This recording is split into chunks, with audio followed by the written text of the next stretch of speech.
پاکستان اور دنیا بھر میں لاکھوں دیکھنے اور سننے والوں کو ارشد شریف کا سلام۔ پاکستان پیپلز پارٹی نے قومی اسمبلی میں کالنگ اٹینشن نوٹس جمع کروایا ہے اور اس میں کہا گیا ہے کہ سلمان حیدر کو اسلام آباد سے اغوا کیا گیا۔ اس حوالے سے کچھ تفصیلات بھی ذرائع کے مطابق آئی ہیں کہ اسلام آباد ہائی وے سے 2 گاڑیوں نے انہیں اٹھایا۔ پاکستان پیپلز پارٹی کے کالنگ اٹینشن نوٹس کے مطابق سلمان حیدر اور دیگر جو 3 بلاگرز ہیں جو کہ کرٹیکل وائسز رکھتے ہیں، تنقیدی جائزہ لیتے ہیں، معاشرے کی میں تو کہوں گا ہپوکریسی کو بھی پوائنٹ آؤٹ کرتے ہیں، ان کو اٹھا لیا گیا ہے۔ اب یہ ریاستی اداروں نے اٹھایا ہے یا کہ غیر ریاستی اداروں نے اٹھایا، لیکن سوال یہ بنتا ہے کہ کیا اسلام آباد کی سڑکیں بھی اب محفوظ نہیں رہی ہیں؟ اگر ریاستی اداروں نے ان کو اٹھایا ہے تو اس کا جواب دینا پڑے گا کہ مسنگ پرسنز کا کیس آلریڈی سپریم کورٹ میں چل رہا ہے، اور کیا حکومت نے اب یہ فیصلہ کر لیا ہے کہ جو تنقیدی آوازیں ہیں ان کو اسی طرح سے بند کیا جائے گا؟ ساتھ ساتھ چیئرمین سینٹ رضا ربانی صاحب نے وزیر داخلہ سے بھی اس حوالے سے جواب مانگا ہے کہ جناب آپ بتائیں سلمان حیدر صاحب کہاں گئے، کدھر گئے، اسلام آباد سے کیوں ان کو اٹھایا گیا؟ سلمان حیدر کی اگر آپ شاعری دیکھیں، پروفیسر بھی ہیں ایک یونیورسٹی میں، اور ان کے خیالات تو معاشرے کی وہ آپ کو دکھاتے ہیں کہ جناب جو چھوٹے چھوٹے لوگ بڑے بڑے عہدوں پہ پہنچ جاتے ہیں، جس طرح کے وہ فیصلے کرتے ہیں اس میں منافقت کہاں کہاں چھپی ہوتی ہے، اور یہ وہ کرٹیکل وائسز تھے جس کو کہ شاید خاموش کرنے کے لیے ان کو اٹھا لیا گیا ہے۔ اور ایک لمحہ فکریہ ہے پوری قوم کے لیے کہ جناب جو معاشرے میں اساتذہ ہیں، جو پڑھاتا ہے ایک شخص جس کے کوئی بھی خیالات ہوں، اس کے ساتھ کیا اب ہم نے یہ سلوک کرنا ہے؟ کیا ریاست نے یہ فیصلہ کیا ہے؟ جس کسی نے بھی اٹھائے ان کا احتساب ہونا چاہیے۔ اس کے ساتھ ساتھ ناظرین، سپریم کورٹ آف پاکستان میں حکمران خاندان کے خلاف جو کیس چل رہا ہے، جس کو بہت سے تجزیہ کار اور سیاستدان کہتے ہیں، یہ پاکستانی عوام کا کیس ہے حکمران خاندان کی کرپشن کے حوالے سے۔ اس کی سماعت بھی جاری رہی، اور ہمارے ساتھ موجود ہیں جہانگیر خان ترین صاحب، سینئر رہنما ہیں پاکستان تحریک انصاف کے۔ جہانگیر ترین صاحب، بہت شکریہ پروگرام میں شرکت کرنے کا۔ آپ سے جانوں گا، پاکستان پیپلز پارٹی نے اس حوالے سے کالنگ اٹینشن نوٹس جمع کروایا، کیا پاکستان تحریک انصاف نے بھی ان سماجی کارکنان کے مسنگ ہونے پہ کوئی آواز اٹھائی ہے؟ جی، ہم اس کالنگ اٹینشن نوٹس کو سپورٹ کرتے ہیں۔ اس حوالے سے یہ ہم نے پہلے بھی احتجاج بھی کیا ہے، ہم نے آواز بھی اٹھائی ہے، مگر دیکھیں بات یہ ہے کہ یہ ہمارے ملک میں کیا نظام بن گیا ہے کہ ایک سوشل میڈیا جو ایک فری پلیٹ فارم تھا، اس پہ اگر کوئی لوگ، اچھے لوگ، پڑھے لکھے لوگ، رسپانسبل لوگ اگر آواز اٹھاتے ہیں غریب عوام کے لیے، اور پاکستان کے نظام کو جو ایک ایلیٹ نظام ہے جو اس ملک کے اوپر چھائے ہوئے اس کو ایکسپوز کرتے ہیں، تو وہی ایلیٹ نظام اپنی ریاستی طاقت استعمال کر کے ان کے اوپر ایکشن لے رہا ہے۔ یہ انتہائی غلط بات ہے، اور ان کو جو اٹھا لیا گیا ہے غیر قانونی طور پہ، اس کے اوپر ہم مذمت کرتے ہیں۔ یہ پاکستان ایک سویلائز معاشرے میں ایسی چیزیں نہیں ہو سکتی، اور یہ لگتا یہی ہے کہ یہ ایک ایفرٹ ہے لوگوں کی زبان بند کرنے کے لیے، جس کی بہت جتنا بھی کنڈم کرے اتنا کم ہے۔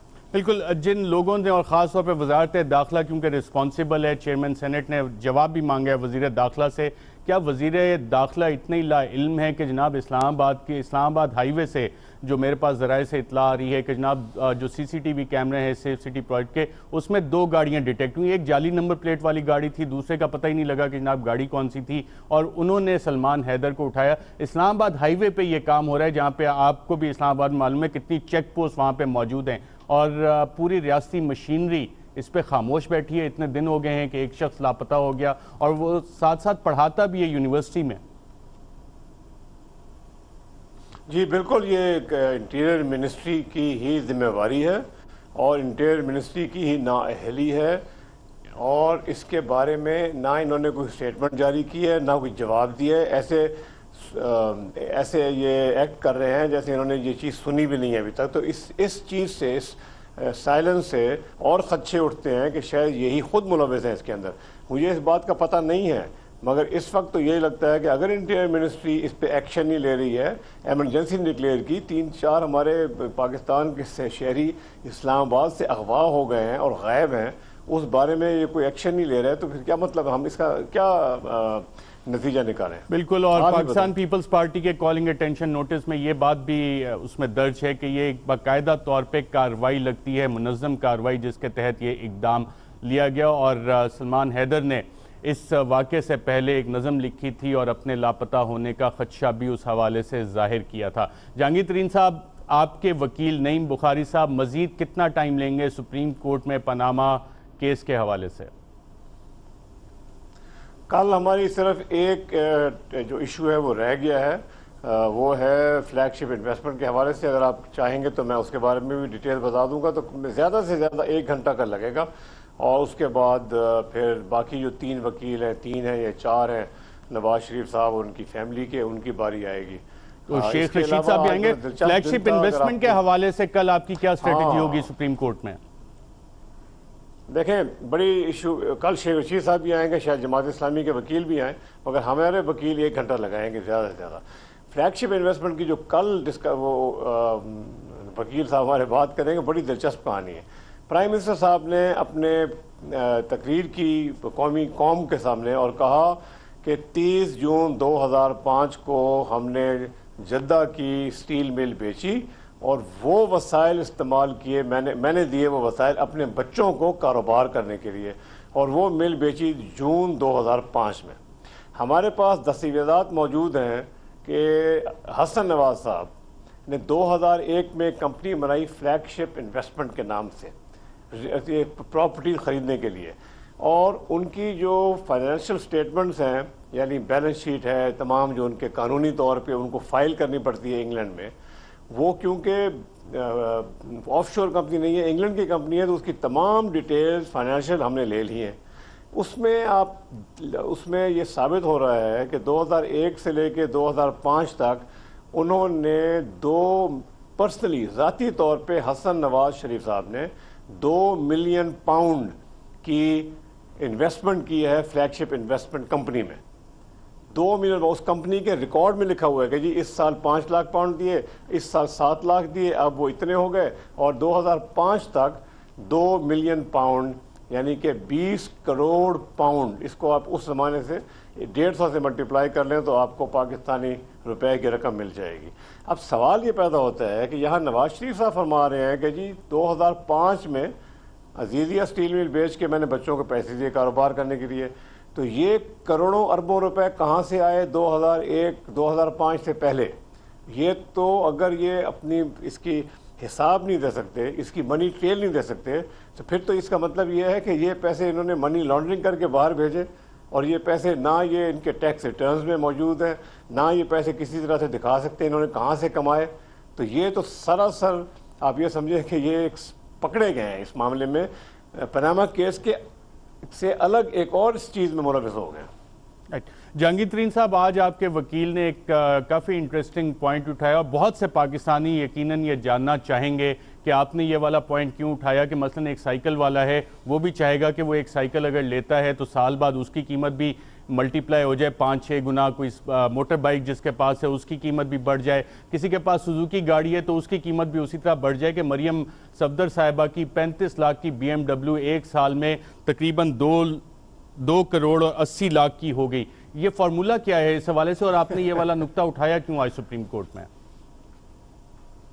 جی دیکھیں، یہ پاکستان میں بڑے افسوس کی بات ہے کہ ایسے لوگ جن کے پاس جائز پیسے نہیں ہوتے، ان کو خرچے کرنے پڑتے ہیں، تو اپنے جائز پیسے ان کو جسٹیفائی کرنے پڑتے ہیں جی کہاں سے آئے. تو وہ اس طرح کے کام کرتے ہیں کہ گاڑی لی 35 لاکھ کی اور اس کی سیل دکھا دی 2 کروڑ کتنے لاکھ کی، اور اپنے جو کالے دھن کو سفید کرنے کی یہ کوشش کر لی. آپ کے وکیل نے کیا یہ بھی جاننے کی کوشش کی کہ کہیں یہ والی BMW گاڑی جو ہے یہ کہیں متحدہ عرب امارات یا کہیں سعودی عرب سے گفٹ میں تو نہیں آئی تھی؟ جی بالکل، یہ بھی ایک سٹوری ہو سکتی ہے کہ یہ گفٹ میں آئی تھی. ماشاءاللہ ان کو بڑے بڑے تحفے ملتے ہیں، کبھی BMW گاڑی مل جاتی ہیں، کبھی اپارٹمنٹس مل جاتی ہیں، کبھی جائیداد اربوں روپے کی مل جاتی ہے، اور تمام کے تمام جو ہیں وہ عرب سے ان کو یہ گفٹ ملتے ہیں، یا قطر سے ہیلی کاپٹر بھی مل جاتا ہے. ہیلی کاپٹر کا کیس بھی آپ کو یاد ہوگا. آج ایک اور انتہائی اہم سوال اٹھا اور آبزرویشن آئی جج صاحب کی، جسٹس شیخ عظمت سعید صاحب کی، کہ آف شور کمپنیز کا بیرر سرٹیفکیٹ جس کے پاس ہو وہی مالک ہے. اس کا مطلب کیا ہے، اور یہ والے بیرر سرٹیفکیٹس کس کے نام پہ ہیں، کس کے ہیں یہ بیرر سرٹیفکیٹس؟ دیکھیں، برٹش ورجن آئیلینڈ کا ایک قانون ہوتا تھا 2006 سے پہلے، جس کے تحت بیرر سرٹیفکیٹ ایشو ہو جاتے تھے. یعنی کہ اگر آپ کے پاس وہ کاغذ کا ٹکڑا ہے تو جس کے پاس وہ کاغذ کا ٹکڑا ہے وہی مالک ہے۔ اب ہوا یہ ہے کہ یہ ہیں ان کے اپنے فلیٹ، یہ لیے انہوں نے اپنے، ان کے پاس بیئرر سرٹیفکیٹ موجود تھے کیونکہ یہ اصل مالک تھے، مگر کیونکہ انہوں نے کہانی بنانی تھی، کیونکہ ان کے پاس کوئی اس کی ثبوت نہیں ہے، کوئی منی ٹریل نہیں تھی، تو انہوں نے یہ قطری لیٹر کی کہانی بنائی اور فائدہ اٹھایا بیئرر سرٹیفکیٹس کا۔ اور قطری خط میں لکھا ہوا ہے کہ جی بیئرر سرٹیفکیٹ ہمارے پاس قطر میں تھے اور 2006 میں ہم نے ان کو دے دیے، سیٹلمنٹ ان کی ہو گئی، جو بھی انہوں نے کہتے ہیں کہ ہم نے انویسٹمنٹ کی تھی۔ اب مزے کی بات یہ ہے کہ ہم نے ثبوت دیا ہے کہ مریم نواز بینیفیشل اونر ہیں، کیونکہ جو کمپنی ہے موسیک فونسیکا اس نے اور ایک اور کمپنی ہے منروا، اس کے 2-3 نام ہیں، فائنینشیل سروسز ہے اور منروا ٹرسٹ ہے، ان کمپنیوں نے اس کی باقاعدہ پیناما پیپرز میں یہ چیز ایڈمٹ کی ہے، ان کی ای میل جو ہم نے پکڑی ہیں کہ مریم صفدر اس کی بینیفیشل اونر ہے، یعنی اصلی مالک ہیں۔ اب جب یہاں پھنس گیا یہ، تو پھر انہوں نے بیٹھ کے کہانی بنائی۔ کہانی ایک جو بنائی انہوں نے قطری خط کی، اس کے بعد قطری خط بھی پورا نہیں اترا، انہوں نے کہا جی اب بینیفیشل اونر جو ہے یعنی اصلی مالک، اس کو بھی ہم چھپائیں۔ تو انہوں نے کہا جناب کہ اصل میں اصلی مالک جو ہے بینیفیشل اونر وہ حسین نواز ہے، اور حسین نواز نے ٹرسٹ ڈیڈ سائن کر دی کہ جی مریم صفدر ٹرسٹی ہیں، یعنی وہ اس کی ذمہ دار ہیں کہ وہ اس جائیداد کا خیال کریں، اور ان کی اپنی جائیداد نہیں ہے۔ اس میں 2-3 سوال ہیں۔ ایک تو کوئی ثبوت موجود نہیں ہے، ہمارے پیناما پیپرز میں جتنے بھی دستاویزات ہیں اس میں حسین نواز کا دور دور سے نام شامل نہیں ہے۔ مگر اس سے زیادہ دلچسپ بات وہ یہ ہے ارشد کہ بیئرر سرٹیفکیٹ کا قانون تبدیل ہو گیا 2006 میں۔ اب ان کے پاس ہے جی فروری 2006 میں یہ کہتے ہیں کہ ٹرسٹ ڈیڈ ہم نے سائن کی ہے کہ مریم صفدر جو ہیں وہ ٹرسٹی ہیں۔ کس چیز کی ٹرسٹی ہیں؟ ان 2 بیئرر سرٹیفکیٹس کی جو ان کو اصلی مالک بناتی ہیں حسین نواز کو۔ یہ انہوں نے کہانی بنائی ہے، مگر انہی کی اپنی ڈاکیومنٹس میں سے انہوں نے ایک اور ڈاکیومنٹ لگائی ہوئی ہے کہ جولائی 2006 میں بیئرر سرٹیفکیٹ ختم ہو گئے قانونی طور پہ، اور 2006 ہی کی جولائی میں، یعنی فروری سے جولائی تک صرف کچھ مہینے گزرے، اور اس کے بعد اس کی جو شیئر ہولڈر ہیں وہ اب بیئرر سرٹیفکیٹ نہیں رہ گئے، اب منروا سروسز بن گئے۔ اب دیکھنا یہ ہے کہ منروا سروسز کے پیچھے کون ہے۔ تو 2 چیزیں ہیں، ایک تو وہ ٹرسٹ ڈیڈ جو ہے وہ اگر وہ ٹرسٹ ڈیڈ کوئی صحیح مان بھی لے تو وہ 4 مہینے کے بعد ختم ہو جاتی ہے، کیونکہ بیئرر سرٹیفکیٹ ختم ہو گئے۔ اس ٹرسٹ ڈیڈ میں لکھا ہوا ہے کہ مریم نواز بیئرر سرٹیفکیٹس کی جو کمپنی ہے وہ ہم نے ان کو دے دی ہے، ٹرسٹی وہ ہیں۔ جب بیئرر سرٹیفکیٹ ختم ہو گئے تو پھر منروا بن گئی۔ اب منروا اگر بن گئی ہے تو منروا نے تو ہمیں جو ڈاکیومنٹ ملی ہے اس میں لکھا ہوا ہے، منروا نے خط لکھا ہے موسیک فونسیکا کو کہ اس 2 کمپنیوں میں نیلکو اور نیسکو میں کوئی ٹرسٹ موجود نہیں ہے۔ تو یہ بھی اتنی ساری باتیں آ گئی ہیں، ٹھیک ہے، کافی ساری اور بھی باتیں آ رہی ہیں۔ 34 ملین ڈالرز کا ذکر ہوا تو اس پہ آیا کہ جی یہ دوسری پارٹی کو بتانے دیں۔ یہ 34 ملین ڈالر پہ آپ کا کیا خیال ہے کہ منی ٹریل آئے گا یا اس پہ کوئی سعودی خط پیش کیا جائے گا؟ ان کی کوئی منی ٹریل ہے ہی نہیں، کسی چیز کی نہیں ہے۔ یہ اب ایک اور شہزادے کا خط آئے گا کہ جی مجھے بڑے اچھے لگتے تھے یہ لوگ، مجھے ان سے بڑا پیار محبت تھا تو میں نے 34 ملین ڈالر ان کو دے دیے۔ یہ ساری کہانی ہے ارشد بھائی، یہ ساری چیزیں آپ پکڑی جا رہی ہیں، سب کورٹ کے سامنے آ رہی ہیں، اور تمام اب ان لوگوں کے اوپر ہے برڈن آف پروف کہ یہ ہمیں ساری کچھ بتائیں کہ اگر 34 ملین ڈالر تھا، یہ بیئرر سرٹیفکیٹ سے جو منروا کے سرٹیفکیٹ ہو گئے، حسین کا نام کیوں نہیں تھا، 34 ملین ڈالر کہاں سے آئے، کس نے پے کیے، وہ ریکارڈ دکھائیں، پے آرڈر دکھائیں، کہاں سے آیا، کس نے بھیجا۔ یہ تمام جب تک ریکارڈ، اب ان کے اوپر لازم ہے کہ یہ ریکارڈ سامنے لے کے آئیں، کیونکہ اگر یہ ریکارڈ سامنے نہیں لے کے آتے، آج جیسے جج صاحب نے کہا، 2-3 ججز نے کہا کہ اب فل ان دا بلینکس یہ ان کے اوپر لازم ہے کہ یہ کریں گے شریف فیملی۔ اگر وہ فل ان دا بلینکس نہیں کرتے تو پھر جو ہم نے ڈاکیومنٹس دی ہیں وہ سب کو پتہ لگ جائے گا کہ بالکل جینوئن ہے اور ثبوت ہے ایگزیکٹلی جو ہم کہہ رہے ہیں۔ اب یہ فل ان دا بلینکس کہاں سے کریں گے؟ ایک فل ان دا بلینک انہوں نے کیا قطری شہزادے کا خط، اب کوئی اور شہزادہ ڈھونڈیں گے کسی اور ملک کا، پھر کوئی اور کہانی بنائیں گے. یہ جھوٹوں کی کہانی ہے. اور میں یہاں یہ بھی کہتا ضروری ہے کہنا کہ قطری شہزادے کا خط شروع ہوتا ہے کہ جی 12 ملین درہم ہمیں ملے 1980 میں، ہم نے دبئی کی فیکٹری بیچی، وہ ہم نے دے دی قطر کو. مگر ان کی اپنی ڈاکیومنٹس میں سے ہم نے جب حساب سے لکھایا تو پروو کر دیا کہ وہ 12 ملین درہم تو تھے ہی نہیں بھائی، وہ تو 14 ملین درہم کی وہاں پہ لائبلٹی کھڑی تھی. تو وہ 12 ملین درہم کی انہوں نے بیچی 1980 میں، کیونکہ انہوں نے لائبلٹی پوری کرنی تھی. وہ وہاں لائبلٹیز میں چلا گیا تو ان کے پاس تو 1 ٹکا نہیں بچا. یہ تو خسارے میں تھی دبئی اسٹیل مل. تو اگر بنیاد ہی قطری لیٹر کی جو ہے وہ کوئی اس کی بالکل. جسٹس گلزار احمد نے اس حوالے سے کہا بھی کہ اصل سوال 12 ملین درہم کا ہے. میں ایک اور چیز آپ سے جاننا چاہ رہا ہوں، جب آپ کے وکیل یہ پوائنٹ اٹھاتے ہیں کہ جی نواز شریف صاحب کو حسین نواز نے 81 کروڑ روپیہ دیا، تو اس کی کیا اہمیت ہے؟ دیکھیں یہ ہوا یہ ہے کہ اس ملک میں تھوڑی تبدیلی شروع ہو گئی نا. ہم جیسے لوگوں نے آواز اٹھانی شروع کر دی کہ حکمران ٹیکس نہیں دیتے، حکمرانوں کے پیسے کہاں سے آتے ہیں، حکمرانوں کا یہ لائف سٹائل کہاں سے آتا ہے، ان کے پاس تو اتنی جائز رقم ہی نہیں ہے کہ یہ جاتی عمرہ میں اس طرح عیاشی سے رہیں، اتنا لائف سٹائل مینٹین کریں تمام خاندان کا. کہاں ہیں پیسے؟ وہ ان کی بزنسز تو ساری نقصان اٹھاتی ہیں. ان کی بزنسز نے آج تک پروفٹ نہیں کمایا کیونکہ انہوں نے پروفٹ آپس میں بانٹا ہی نہیں ہے. پچھلے 20 سال سے ان کی، کم از کم میں اس بزنس میں ہوں، ان کی جو شوگر ملیں ہیں ان کی آپ ریکارڈ چیک کر لیں، اور میں چیلنج کرتا ہوں کہ مجھے آ کے یہ ریکارڈ دکھائیں کہ 20 سال سے انہوں نے پروفٹ ڈکلیئر ہی نہیں کیا، یعنی کہ ڈیویڈنڈ نہیں دی، پروفٹ بانٹا نہیں. تو اگر انہوں نے پروفٹ بانٹا نہیں تو ان کی جائیداد کہاں سے آ رہی ہے؟ اب یہ جب چیزیں دیکھی انہوں نے اور پتہ چلا کہ اب تو یہاں پہ اسکروٹنی ہونی شروع ہو گئی ہے، تو انہوں نے پھر یہ طریقہ نکالا کہ یار یہ جو ہمارے باہر پیسے پڑے ہوئے ہیں نا منی لانڈرنگ والے، ان کو ہی منگا لو. تو یہ سارے وہ پیسے ہیں جو انہوں نے باہر بھیجے ہوئے ہیں منی لانڈرنگ کر کے، اپنی کمیشنز اور جو بھی لوٹ مار انہوں نے کی ہے، وہ پیسے جناب اب اپنے بیٹوں کے سے گفٹ لے کے نواز شریف صاحب جو ہیں وہ یہاں پہ رکھ لیتے ہیں. یہ بھی 84 کروڑ روپے کا بھی کوئی بیٹا باپ کو 3 سال میں 4 سال میں گفٹ دے سکتا ہے، پہلے کیوں نہیں دیا؟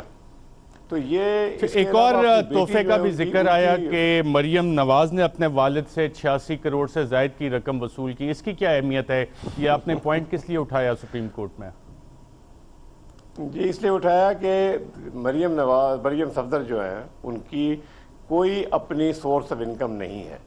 ان کی جو انہوں نے ڈکلیئر کی ہے، اور یہ ہم لوگ نہیں کہہ رہے زبانی طور پہ، یہ ان کی ڈاکیومنٹ میں سے نکلی ہیں، جو انہوں نے اپنے ٹیکس ریٹرنز میں انکم دکھائی ہے وہ ان کے جو سفر ٹریول کے اخراجات ہیں وہ پورے نہیں ہوتے. انہوں نے ٹریول کے اخراجات بھی ساتھ لکھے ہیں اور ان کی انکم پوری نہیں ہے. سو اس کو بھی کرنے کے لیے گفٹ لیا میاں نواز شریف سے، جس کا مطلب ہے کہ وہ ان کی ڈیپینڈنٹ ہے، ان کی انڈیپینڈنٹ انکم نہیں ہے. نہ کیپٹن صفدر صاحب کی کوئی ایسی انڈیپینڈنٹ انکم ہے. تو اس کا مطلب یہ ہے کہ نواز شریف کی وہ ڈیپینڈنٹ ہیں، اور اس وجہ سے ان کی جو پراپرٹی تھی یہ کمپنی نیلسن اور نیسکوم، وہ نواز شریف صاحب کو ڈکلیئر کرنی چاہیے تھی اپنی ٹیکس ریٹرن میں. جیسے کہ انہوں نے ڈکلیئر کی وہ کوئی 2.5 کروڑ روپے کی کوئی پراپرٹی تھی جو کہتے ہیں ہم نے مریم کے نام پہ لی اور ڈیپینڈنٹس کی کالم میں لکھی، پھر کہتے ہیں کہ جی یہاں ہم نے لکھی اس لیے کہ اور کوئی کالم نہیں تھی. اسی کالم میں اگر مریم صفدر کی وہ لکھنا ضروری سمجھا اس نے یہ زمین پاکستان میں، اسی کالم میں نیچے لکھنا چاہیے تھا کہ یہ نیل کام اور نیسکوم کی بھی مالک ہیں، ان کی یہ ویلیو ہے. تو اس لیے اگر انہوں نے مس ڈکلیریشن کی ایسٹس کی تو وہ اپنی ایم این اے کی جو ایم این اے کی ان کی سیٹ ہے اسے وہ نااہل ہو جائیں گے. جہانگیر ترین صاحب یہ بھی جاننا چاہتے ہیں کہ ایک طرف حسین نواز سے وزیر اعظم کو پیسے آ رہے ہیں، وہاں سے جا رہے ہیں، مریم صفدر صاحبہ کو پیسے جا رہے ہیں، اور جب آف شور کمپنیز اور فلیٹس ہیں وہ الحمدللہ حسین نواز کہتے ہیں کہ جی ہمارے ہیں. تو اس میں وزیر اعظم کا بیچ میں لنکیج کیا بنتا ہے اس سارے میں؟ دیکھیں حسن نواز صاحب کوئی، میں نے آپ کو بھی بتایا، فلیگ شپ انویسٹمنٹ 2001 میں بنی اور 2 ملین پاؤنڈ 2005 تک انہوں نے بیچ میں لگائے. ان کی کوئی سورس آف انکم نہیں تھی. یہ پیسے کہاں سے آئے؟ ایسے تو نہیں آ جاتے نا ارشد بھائی، یہ پیسے ایسے تھوڑی آ جاتے ہیں کہ یہ درختوں میں ہیں لندن میں کہ جو جا کے توڑ لے. تو یہ کہاں سے پیسے آئے؟ یہ سارے میاں نواز شریف صاحب کے پیسے ہیں. مریم ان کی ڈیپینڈنٹ ہیں. اگر ان کی پراپرٹی ابراڈ ہے جو ہم نے ثابت کر دی ہے، یہ سب پیسے میاں نواز شریف صاحب کے ہیں. یہ ایک فیملی ہے اور اپنی جیسے یہ وہ ہے کہ کما ایک آدمی رہا ہے کیونکہ وہ دکھا نہیں سکتا اس نے اپنے بچوں کے نام پہ ایک ایسیٹس لے لیے ہیں. یہ پاکستان میں یہ کسٹم کے افسر، یہ باقی جو ایسے محکمے میں بیچارے جو کرپشن کرتے ہیں وہ اپنے نام تھوڑے رکھتے ہیں، وہ اپنے بچوں کے نام رکھتے ہیں. تو یہ وہی بات ہے کہ اپنی پراپرٹی، کیونکہ وہ پرائم منسٹر ہیں، الیکشن لڑتے ہیں، انہوں نے کہا جی میں اپنے بچوں کے نام رکھوں، اور 2 بچوں کو انہوں نے باہر بھیج دیا کہ تم نان ریزیڈنٹ بن جاؤ تاکہ تمہارے نام پہ جو بھی چیز ہوگی وہ پھر یہاں پہ پوچھے گا نہیں. مگر اب کیونکہ پیناما لیکس ہو گئے تو یہ تمام کہانی کھل کے سامنے آ گئی ہے، اور یہ اب اصل میں یہ جواب دہ ہیں سپریم کورٹ. جہانگیر ترین صاحب، کیا حسین نواز نے جو وزیر اعظم کو 80 کروڑ روپے کے تحفے دیے اس پہ ٹیکس دینا ضروری ہے پاکستان میں؟ ہمارا موقف یہی ہے کہ کیونکہ پاکستان میں گفٹ لا یہ کہتا ہے کہ آپ صرف کراس چیک سے گفٹ دے سکتے ہیں اور گفٹ دینے والے کا NTN نمبر ہونا چاہیے. اس سلسلے میں ہمارے خیال میں یہ باقاعدہ اس کے اوپر ٹیکس بنتا ہے ان کا، اور FBR کیونکہ ان کے ماتحت ہے تو FBR نے کبھی یہ سوال نہیں اٹھایا. اس کا جواب ان کو بھی دینا پڑے گا. بالکل ٹھیک ہے، آپ نے FBR کا کہا کہ FBR ان کے ماتحت ہے، وہ وزیر خزانہ کے ماتحت ہے، اور آج آپ نے اتنے محنتی وزیر خزانہ ہے ہمارے اسحاق ڈار صاحب، معیشت بہتر کرنے کے لیے دن رات محنت کر رہے ہوتے ہیں. ان کے ایفیڈیوٹ کا بھی ذکر کیا جس میں انہوں نے بتایا کہ جی شریف خاندان کے لیے انہوں نے کیا خدمات انجام دی. اسحاق ڈار صاحب کے ایفیڈیوٹ کو آپ نے آج یہاں پہ کیوں ریز کیا اور وزیر خزانہ کو ناراض کیوں کیا دوبارہ؟ دیکھیں، اس لیے ریز کیا کہ ہم تو اپنی ایک قانونی جنگ لڑے ہیں، جو ثبوت ملیں گے ہم دیں گے. وہ بہت اہم چیز ہے. وہ باقاعدہ ایک اردو میں لکھا ہوا ان کی کنفیشنل سٹیٹمنٹ ہے، انہوں نے اپنے ہاتھ سے لکھی ہے. ایک میجسٹریٹ کے سامنے جو بیان دے کے اس کی قانونی بہت بڑی حیثیت ہے، وہ میجسٹریٹ کے سامنے وہ بیان دیا ہے. انہوں نے کہا ہے کہ جی یہ میں کسی پریشر کے بغیر خود بیان دے رہا ہوں، خود لکھا بھی خود ہے انہوں نے. اب بات یہ ہے کہ اس کے اندر جو انہوں نے لکھا جی کہ یہ ہم نے اکاؤنٹ کھلوائے میاں نواز شریف صاحب کے لیے، یہ جعلی اکاؤنٹ تھے، یہ باہر اتنا پیسہ اس میں ہم نے ڈالا گیا قاضی فیملی کے نام پہ، اور اصل میں یہ پیسہ اس کے لیے تھا. یہ آج بھی فیکٹس موجود ہیں. یہ انہوں نے ٹیکنیکل گراؤنڈز پہ لاہور ہائی کورٹ سے انہوں نے اس کیس کو ختم کروا دیا، مگر میرٹ پہ ڈسکشن کبھی نہیں ہوئی. ہمارا سوال یہ ہے کہ یہ ابھی، اور پھر اس کے بعد نیب نے اس کی اپیل نہیں کی کیونکہ نیب بھی ان کی اپنی تھی، تو وہ اپیل کبھی نہیں ہوئی. اب ہم یہی کہہ رہے تھے کہ سپریم کورٹ کو چاہیے کہ اس کو کوش کریں ججمنٹ کو، اور اس کیس کو میرٹ پہ سنیں خود. بالکل، جسٹس آصف سعید کھوسہ صاحب کی جو آبزرویشن سامنے آئی ہے کہ نیب کو دوبارہ تحقیقات کا حکم اس حوالے سے دے سکتے ہیں. جس ایفیڈیوٹ کا آپ ذکر کر رہے ہیں اس کی انویسٹیگیشنز باقاعدہ طور پہ نہیں ہوئی. جس ہائی کورٹ ججمنٹ کا آپ نے حوالہ دیا اس میں ٹیکنیکل بیسس پہ ان کو انصاف ملا بقول آپ کے اور پاکستان پیپلز پارٹی کے. تو کیا وجہ ہے کہ اگر اس کی تحقیقات ہوتی تو آج پاناما پیپر آنے سے پہلے یہ مسئلہ حل ہو سکتا تھا؟ اور سن 2000 میں جو ایسٹ بیونڈ مینز کا کیس بنا تھا نواز شریف صاحب کے خلاف، اس کا فیصلہ اگر آ جاتا یا اس کی تحقیقات ہوتی اور پولیٹیکل وکٹمائزیشن کہہ کے اسے ڈسمس نہ کیا جاتا، تو پاناما پیپر آنے سے پہلے کیا آپ سمجھتے ہیں یہ احتساب ہو سکتا تھا؟ جی بالکل ہو سکتا تھا. یہ تو ایک کھلی ایک خلاف ورزی تھی اور منی لانڈرنگ تھی، جو کنفیس منی لانڈرنگ تھی. اور دوسری بات میں یہ کہنا چاہتا ہوں کہ دیکھیں، آج تک کسی نے یہ نہیں کہا، نہ ڈار صاحب نے کہا ہے نہ نواز شریف صاحب نے کہا ہے کہ جی وہ جو قاضی فیملی کے اکاؤنٹ تھے وہ اصل میں کھلے کہ نہیں کھلے. یہ کہہ رہے ہیں جی کہ ہم سے زبردستی سٹیٹمنٹ دلوائی گئی. تو بھائی پہلے یہ پیچھے جا کے دیکھو نا، نیب کو جا کے ان اکاؤنٹ کی ڈیٹیل نکال لینی چاہیے تھی. اور اگر وہ اکاؤنٹ کھلے تھے اور جو انہوں نے اپنی کنفیشنل سٹیٹمنٹ میں لکھا ہوا ہے کہ اتنی رقم آئی اتنی رقم آئی، اگر وہ واقعی رقم آئی تھی تو یہ پھر کس منہ سے کہہ سکتے ہیں کہ جی کہ مجھے یہ انہوں نے زبردستی بیان دلوایا؟ تو پیچھے جانا چاہیے. نیب کا کام ہے انویسٹیگیٹ کرنا. آپ کو نیب سے کوئی امید ہے؟ کیونکہ میری اطلاعات تو یہ ہیں کہ نیب نے اس کیس میں بھی اسحاق ڈار صاحب کیونکہ وزیر خزانہ ہیں، نیب کی جو بجٹری ایلوکیشنز ہیں وہ اگر آپ فگرز نکالیں تو جب یہ بیانات آئے تھے کہ یہ نیب کے ناخن تراش دیں گے اور یہ کر دیں گے وہ کر دیں گے، بڑے بڑے لوگوں کو نیب تنگ کر رہی ہے، تو اس کے بعد سے شاید بجٹ بھی نیب کا کم ہوا ہے، ان کے افسران کے الاؤنسز وغیرہ وہ بھی کم کر دیے گئے. تو یہ ناخن جب تراش دیے گئے، اور وہاں سے میری اطلاعات یہ ہے کہ اسحاق ڈار صاحب کو کلین چٹ مل چکی ہے. اگر یہ دوبارہ مقدمہ نیب کے پاس جاتا ہے تو نیب اس پہ کیا کرے گی؟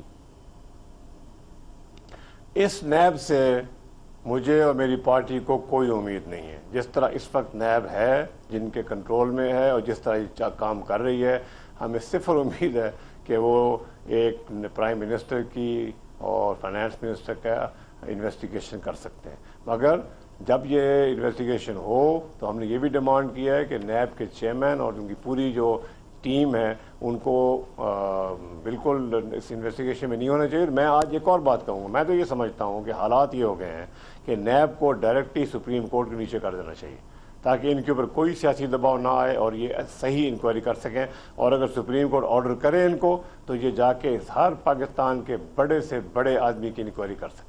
جہانگیر ترین صاحب, آپ نے کہا کہ اسحاق ڈار صاحب کا ایفیڈیوٹ انتہائی اہم ہے جس میں کہ پتہ لگ رہا ہے اور بہت سارے اکاؤنٹس بھی اس میں منشنڈ ہیں, کون کون سے اکاؤنٹس استعمال ہوئے, وہ ریکارڈ تو سارا موجود ہوگا. اس ریکارڈ کے آپ پیش کرنے کے لیے استدعا کریں گے سپریم کورٹ میں؟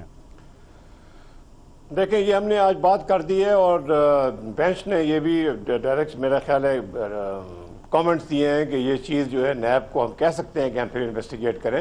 ہم فیصلے کا انتظار کریں گے اور ہمیں امید ہے کہ اس فیصلے میں یہ ڈائریکشن دیں گے نیب کو کہ یہ کوش کرو اور اس کو جو پرانی ٹیکنیکل ججمنٹ ہے اور اس کو انویسٹیگیٹ کرو. لیکن نیب نے جو اپنی تحقیقات کی ہیں میری اطلاع کے مطابق وہ تو کلین چٹ آلریڈی دے چکے ہیں اسحاق ڈار صاحب کو, تو وہ رپورٹ لا کے پیش کر دیں گے کہ ہاں جی ہم نے تحقیقات کی اور یہ کلیئر ہیں. پھر آپ کیا کریں گے؟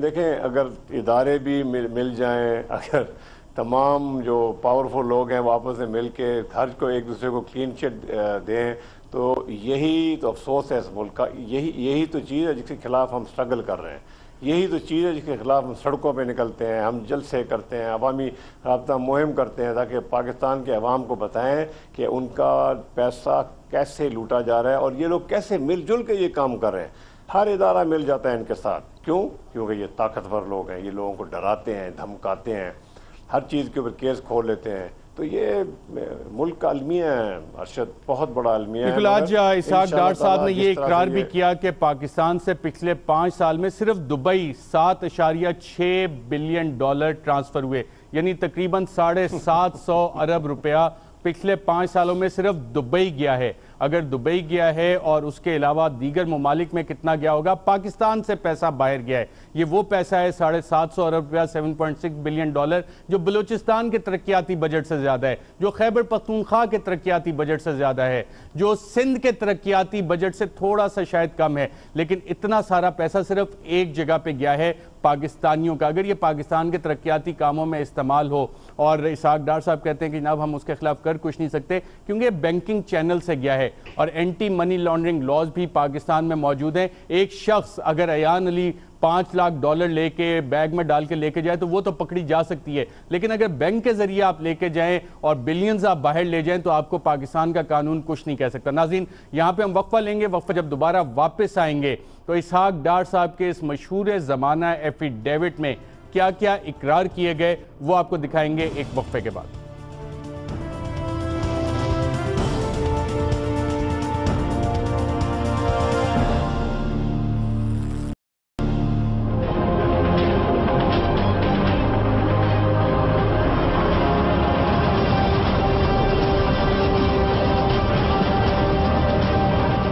وزیر اعظم کے سمدھی اپنے 164 کے میجسٹریٹ کے سامنے دیے گئے اس بیان میں جہاں شریف خاندان کے لیے منی لانڈرنگ کا اعتراف کرتے ہیں, وہاں یہ بھی بتاتے ہیں کہ 1964 سے 1966 تک میاں نواز شریف گورنمنٹ کالج لاہور میں ان کے ہم جماعت تھے, لیکن قریبی دوستی نہیں تھی.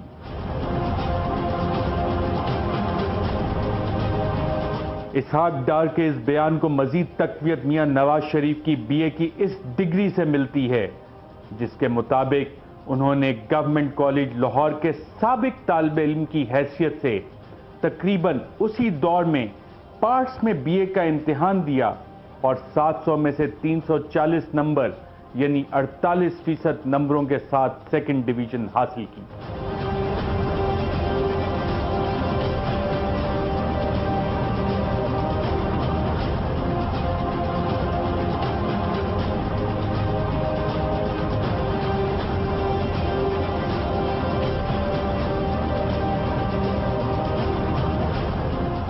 وزیر اعظم کے سمدھی کا یہ کہنا ہے کہ سن 2000 میں دفعہ 164 کا یہ بیان زبردستی لیا گیا. مگر قانوندان کہتے ہیں کہ 164 کے بیان پر لوگ پھانسی لگ جاتے ہیں اور اس سے قانونی طور پر انحراف ممکن نہیں۔ پاکستان پیپلز پارٹی کے رہنما لطیف کھوسا کے مطابق اسحاق ڈار سے اس بیان کے لیے کوئی زبردستی نہیں کی گئی۔ محترم اسحاق ڈار صاحب کے کنفیشنل سٹیٹمنٹ کے ساتھ ذرا پڑھ لیں تو پھر آپ کو اور بھی واضح ہو جائے گا، کیونکہ وہ کنفیشنل سٹیٹمنٹ جو جوڈیشل کنفیشن ہے، میں اس اٹارنی جنرل پاکستان تھا اور میں نے اس تفتیشی کو بلوایا، میں نے کہا کہ تم نے کون سا حربہ استعمال کیا تھا، تو کہتا ہے قسم خدا کی کھوسا صاحب ہاتھ بھی نہیں لگایا، ہم نے کہا کہ ہمارے پاس تمام ادروائز انفارمیشن اور ثبوت موجود ہے، اگر آپ مہربانی کریں تو ہمارا کام بھی آسان ہوگا، آپ اگر سچ سچ بتا دیں۔ تو کہتا ہے جی اسحاق ڈار صاحب نے کہا مجھے جہاں لے جانا ہے لے چلو، میں بیان دینے کو تیار ہوں، اور انہوں نے جو ہے وہاں 45 صفحوں کا جوڈیشل کنفیشن ریکارڈ کیا ہے، جس میں انہوں نے تمام یہ تفصیل جو ہے لکھی ہیں کہ کس طرح پیسہ جو ہے کک بیک کمیشن یا کالا دھن یا جس طرح سے بھی ہے۔ لطیف کھوسا صاحب، سوال یہاں پہ یہ بنتا ہے کہ کیا جس ایفیڈیوٹ کی آپ اسحاق ڈار صاحب کے بات کر رہے ہیں وہ آج 2016 میں جو ایویڈنسز پاناما لیکس میں سامنے آئے ہیں اس کو کورسپونڈ کر رہا ہے، سپلیمنٹ کر رہا ہے، اسے فردر اسٹرینتھن کر رہا ہے ان ساری چیزوں کو؟ اس کو کورابوریٹ کر رہا ہے۔ پاناما پیپرز میں شریف خاندان کے خلاف ثبوت آنے کے بعد اسحاق ڈار کے اس اعترافی بیان کی حیثیت کسی بھی تحقیقات میں بہت اہم ہے، اور شاید یہی وجہ ہے کہ اپوزیشن کے سوال نمبر 45 میں اسحاق ڈار کو شریف خاندان کے مالی معاملات کا ماسٹر مائنڈ قرار دیا گیا ہے۔ اس اعترافی بیان میں اسحاق ڈار یہ بتاتے ہیں کہ وہ شریف خاندان کے قریب اس وقت ہوئے جب انہوں نے 1991 میں فرسٹ ہجویری مضاربہ بنائی اور Sharif group, Crescent group, Sehgal group ان کے گاہک بنے۔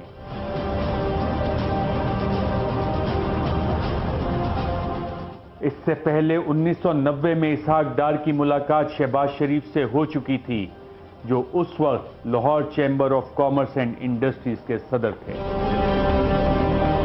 سابق وزیر داخلہ رحمان ملک بھی ایک پریس کانفرنس کر کے شریف خاندان کے متعلق کئی اہم انکشافات کر چکے ہیں اور یہ بتا چکے ہیں کہ شریف خاندان منی لانڈرنگ میں ملوث رہا، اور اس سلسلے میں پشاور کے 2 ہنڈی اور حوالہ ڈیلرز کے نام بھی سامنے آئے۔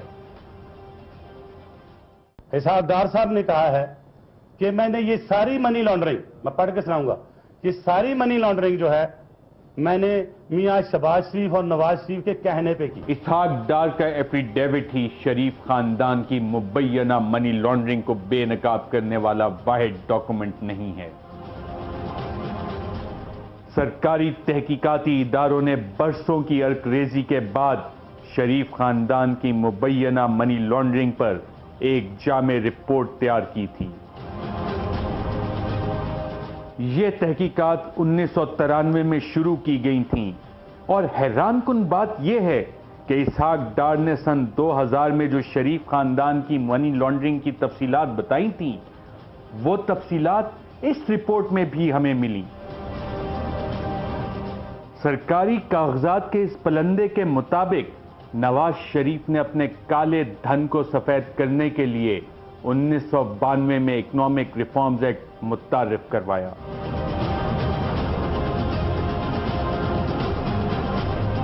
اسحاق ڈار صاحب نے بھی اپنے ایفیڈیوٹ میں یہی لکھا ہے کہ جب نواز شریف نے بولا تو اکنامک ریفارمز ایکٹ کا حوالہ دیا کہ آپ فکر نہ کریں، ہم یہ ایکٹ لا رہے ہیں، آپ کو کوئی کچھ بھی نہیں کہے گا۔ موجودہ وزیر خزانہ جناب اسحاق ڈار صاحب اپنے ایفیڈیوٹ میں لکھتے ہیں کہ 1992 کے اوائل میں میاں نواز شریف نے ان سے رابطہ کیا اور 100 ملین روپے کی کریڈٹ لائن کی درخواست کی، جو کہ میرے مضاربہ سے ان کے کاروبار کو دی جانی تھی۔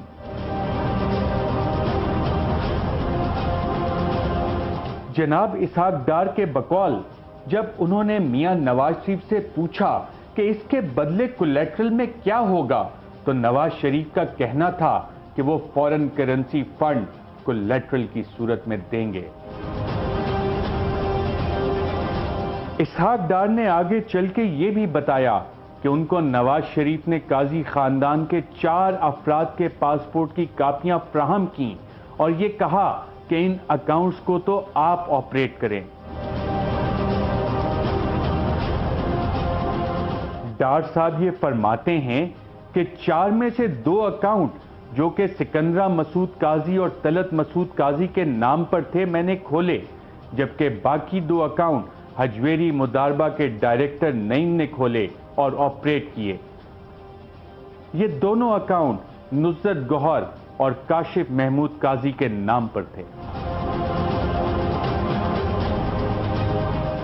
اسحاق ڈار صاحب نے اپنے ایفیڈیوٹ میں تفصیل کے ساتھ یہ بھی بتایا کہ 2 اکاؤنٹ ان کے دستخط جبکہ باقی کے 2 اکاؤنٹ نعیم کے دستخط سے چلا کرتے تھے، جبکہ ان کے احکامات براہ راست نواز شریف اور شہباز شریف سے آتے تھے۔ اسحاق ڈار صاحب نے ان 4 اکاؤنٹس کے علاوہ ایک 5ویں اکاؤنٹ کا ذکر بھی اپنے ایفیڈیوٹ میں کیا۔ یہ صاحب تھے جناب سعید احمد۔ ان کو اسحاق ڈار نے اپنا قریبی دوست اور اپنی کمپنی کا سابق ڈائریکٹر بتایا۔ سعید احمد صاحب اس وقت اسٹیٹ بینک آف پاکستان میں ڈپٹی گورنر کے عہدے پر براجمان ہیں اور یہ عہدہ ان کو اسحاق ڈار کے وزیر خزانہ بننے کے بعد دیا گیا۔ ایک چھٹا اکاؤنٹ جس کا وزیر خزانہ جناب اسحاق ڈار نے ذکر کیا وہ ہے ان کی بیوی کے نیفیو جناب موسیٰ غنی کا۔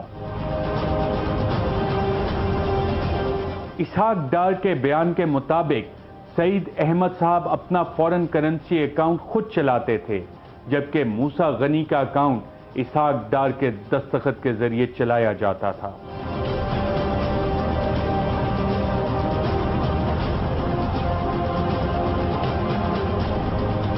اسحاق ڈار کے مطابق ان تمام اکاؤنٹس کے ذریعے جو کریڈٹ لائن لی گئی تھی وہ شریف گروپ آف کمپنیز کو دے دی گئی تھی۔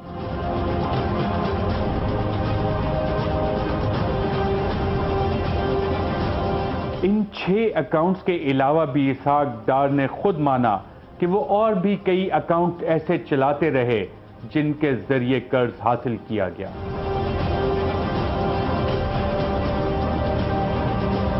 زیادہ تر اکاؤنٹس قاضی فیملی کے نام پر ہی بنائے گئے اور Citibank, Emirates bank, Atlas bank, Al Baraka bank, Al Tawfeeq investment bank وغیرہ میں بھی ایسے ہی اکاؤنٹ چلتے رہے۔ التوفیق کا کیس تو برطانیہ میں چلا اور شریف خاندان کے لندن والے فلیٹ عدالت کے حکم پر اس قرض کے ساتھ اٹیچ کر دیے گئے جو کہ شریف خاندان نے ادا کرنا تھا۔ پراپرٹی کو قبضے میں کیا کورٹ نے کیونکہ التوفیق بینک کو پیسے نہیں دیے تھے نواز شریف فیملی نے۔ وہ $32.5 ملین جو ہے جب سیز ہو گئی پراپرٹی تو انہوں نے یہ $32.5 ملین وہاں جمع کرا کے وہ پراپرٹی کو ریلیز کرایا۔ فلیٹ 17 اور 17A جو ہے اور ان کو 2006 میں جو ہے ایکوائر کیا گیا اور 2006 میں ایکوائر کیا گیا، اس کے بعد سے لے کے آج تک جو ہے نا وہ ہماری ملکیت ہے۔ یاد رہے کہ یہ سب 90 کی دہائی میں ہوا، چنانچہ یہ کورٹ کا فیصلہ اس بات کو بھی جھٹلاتا ہے کہ فلیٹ 2006 میں خریدے گئے تھے۔ اسحاق ڈار صاحب نے اپنے اعترافی بیان میں 1998 کی میٹنگ کا بھی بتایا جو کہ شہباز شریف کے ساتھ ماڈل ٹاؤن میں ہوئی، جس میں کمال قریشی اور ہارون پاشا وغیرہ بھی شامل تھے۔ ڈار صاحب کے بقول شہباز شریف نے یہ کہا کہ کیونکہ اخبارات میں قاضی فیملی کا نام بار بار آ چکا ہے، اس لیے تمام اکاؤنٹس میں سے رقم فوراً نکال لی جائے اور اس رقم کو مڈل ایسٹ کی ایک خاتون کے ذریعے حدیبیہ پیپر مل کے اکاؤنٹ میں شیئر کیپٹل کے طور پر جمع کروا دیا جائے۔ شہباز شریف نے صدیقہ سید مفود خادم کے پاسپورٹ کی کاپی دی کہ ان کے نام سے حدیبیہ کے اکاؤنٹ میں تمام پیسہ جمع کروایا جائے۔ اس طرح بعد میں $37 لاکھ کی ایک ٹی ٹی اور بعد میں $29 لاکھ اور سعید احمد کے اکاؤنٹ میں موجود ڈالر صدیقہ سید مفود خادم کے شیئر کیپٹل کے نام سے حدیبیہ پیپر مل کے اکاؤنٹ میں بھیج دیے گئے۔ ایٹمی دھماکوں کے بعد جو ڈالر شریف خاندان فورن کرنسی اکاؤنٹ فریز ہونے کی وجہ سے نہ نکلوا سکا، ان کو شہباز شریف کے حکم پر روپوں میں 46 روپے فی ڈالر کے حساب سے چینج کروا کر حدیبیہ پیپر مل کے اکاؤنٹ میں ڈالا گیا۔ اس طرح 318 ملین روپے مزید اس اکاؤنٹ میں گئے۔